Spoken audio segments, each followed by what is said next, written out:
work in policy, so I have a book too. Okay, my name is Carl Gopal-Krishnan and I'm really, really happy to be here. I just want to begin by acknowledging the traditional custodians of this land that we're meeting on, and I want to pay my respects to their elders, past, present and emerging. And I'd like to read a little something which I've done. I'd like to do what I call a welcome to empty seats.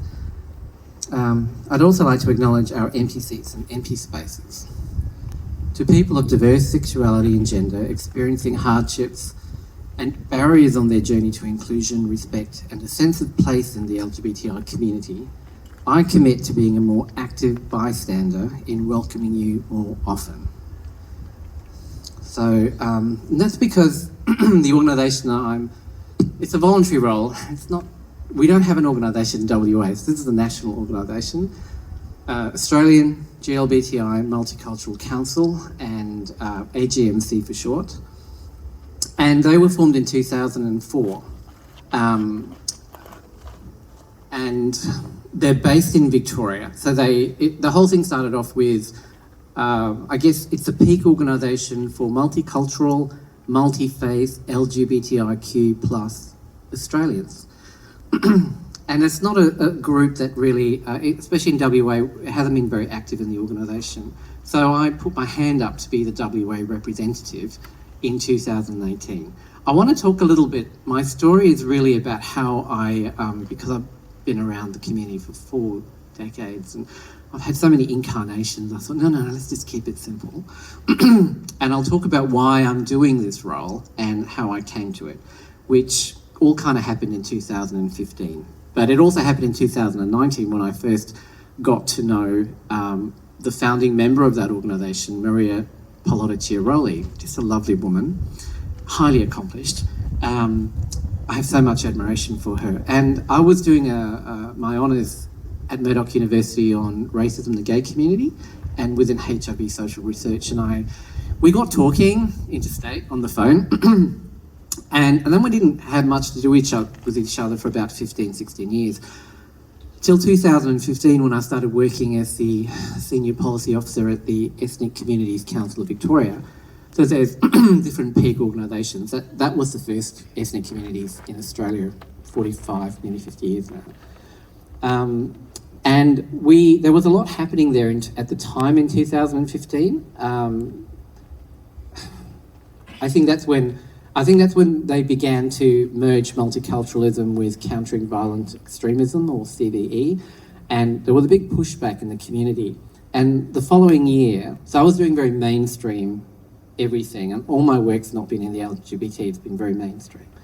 Then we had, you probably remember the shootings in Orlando, Florida. So that had this huge impact, and there was a massive backlash against multicultural communities and the Muslim community as well. So my job at the time, of course, was to be a voice for multicultural Victorians. And I found myself as a gay man working in multiculturalism to be like, I had to, it was just a bit confronting. So I felt myself in the sandwich. So really, what's attracted me to the organisation is I'm really familiar with the experience of exclusion and racism in the gay community, but I'm also really familiar with homo, trans and bi phobia from multicultural communities. So I was in a role where I had to really try and bridge that.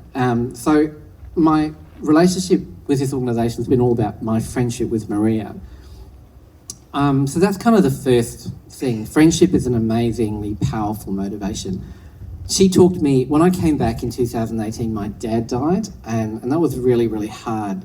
And I left my job, and I came back to Perth, and I just thought, oh, God, I miss Melbourne. And 3 months after the funeral, I got racially attacked in the toilets at Gallery, and I thought, oh dear. And it was actually really interesting because I'd spent 3 years advocating for other people with this, and suddenly I thought, no, this isn't okay. And I went to the counter. They got the security guard, and he actually managed to get the person to apologise to me. But it was, very confronting. And I think that just sort of made me look at how the experiences in Melbourne had really changed me. So AGMC does amazing work. It does research, it partners with government, it creates safe spaces and community events to try to bridge understanding between LGBTI communities and community leaders, and to try and get them to address their religiophobia and try and address some of those issues of racism in the gay community, which nobody ever wants to talk about. Then when you go to ethnic communities and you go to churches and you go to faith groups, and you're trying to get them to talk about homo, trans, biphobia. So this has always put me in a really difficult situation. And I think what it has done is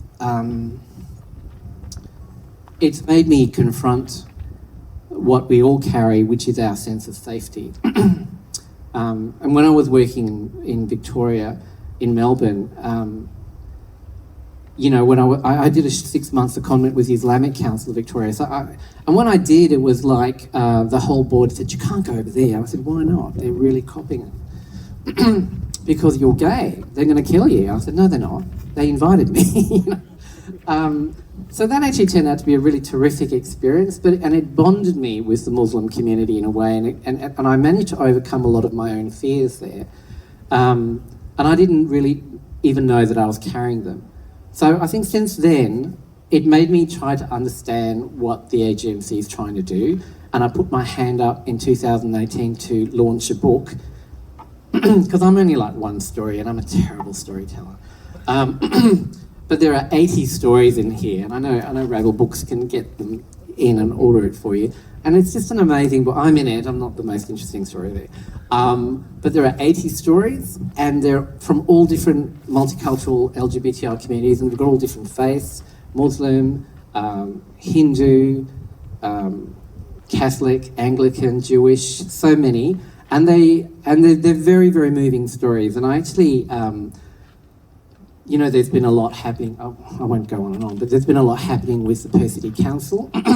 And I think there was one of the councillors, and I think the LGBTI community came out pretty hard on him. I shouldn't really talk about this, but I will. And I just thought, guys, you know, do you have to be so hard? He's already said, yes, I'm whatever, I didn't know. I would like to know. And what really got to me was that the LGBTI community, after they'd highlighted this person's lack of knowledge, could have reached out and educated him. So no one did, and I contacted him and said, "Hey, look, we've got this great book. I think you'll really benefit from it." Maria sent me an extra copy, and he read it, and over coffee, the second coffee I met with him, he said, "My goodness, that really helped me so much." And he is now using that in his other job. Don't identify the person. And he's also using that within, you know, to understand what's happening in his role as a counsellor. So I encourage everyone to get that book. So I'll try, I've got 2 minutes there. I feel like I haven't stuck to my notes, which is really bad. This is what I do for a living. Sean mentioned, so I'll very quickly say one of the things that I'm doing. So I did this big book launch. It went really well, and then nothing happened for 2 years. And somebody else took over this role, and they're now taking leave, and I've stepped in to act in it for a while. And I said one of the things I'd like to do if I step in to fill it in is I really want to run this working group. So we're running a working group on the complex interplay between LGBTI identities and far-right groups. And that's because the LGBTI community is both a target of a lot of growing hate from these movements, but also, and this is what we don't talk a lot about, we're also kind of, a lot of these groups have discovered that if they dangle a few LGBTI people to their right-wing messages, it makes it more palatable to the mainstream. So we're really in danger of being used in that way. So we've put a submission into the parliamentary, there's a joint parliamentary committee into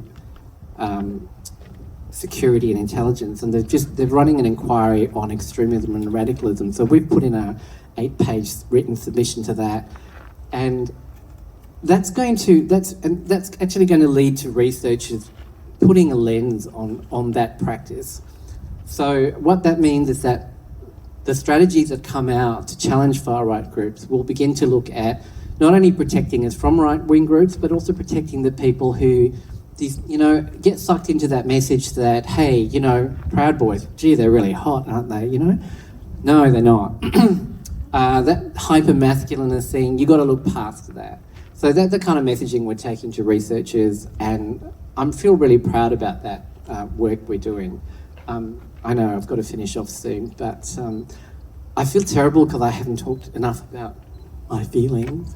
I see a therapist, I've got to talk more about my feelings.